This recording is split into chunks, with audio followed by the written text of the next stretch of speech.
ఎన్టీఆర్ జిల్లాలోని ఎన్టీపీఎస్ లో coal plant లో ప్రమాదం జరిగింది. సెక్టర్ 1 క్రాష్ హౌస్ లో ముగ్గురిపై బొగ్గు పడింది. ఈ ఘటనలో ఇద్దరికి తీవ్ర గాయాలు కాగా ఒకరు స్వల్పంగా గాయపడ్డారు. తోటి కార్మికులు తక్షణం స్పందించడంతో ప్రాణాలతో బయటపడ్డారు. క్షతగాత్రులను ఆసుపత్రికి తరలించారు. లైనర్ ప్లేట్స్ విరిగిపడడంతో ఈ ప్రమాదం చోటు చేసుకుంది. లైనర్ ప్లేట్స్ బాగా లేవని 20 రోజులుగా ఫిర్యాదు చేస్తున్నప్పటికీ అధికారులు పట్టించుకోకపోవడం వల్లే దుర్ఘటన జరిగిందని కార్మికులు చెబుతున్నారు. ఎల్ఎంబి ప్రసాద్ నిర్లక్ష్యమే దీనికి కారణమని కార్మికులు ఆరోపించారు.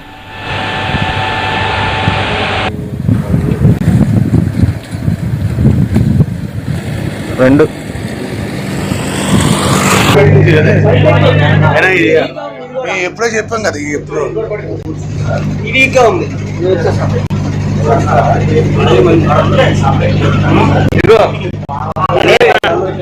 రెండు నెలలు అయింది.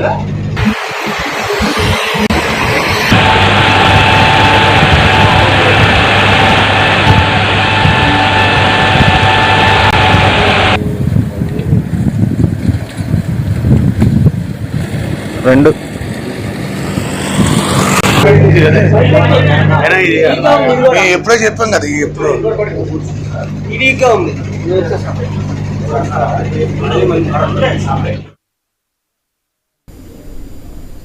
అల్లూరు జిల్లా అడ్డతీగ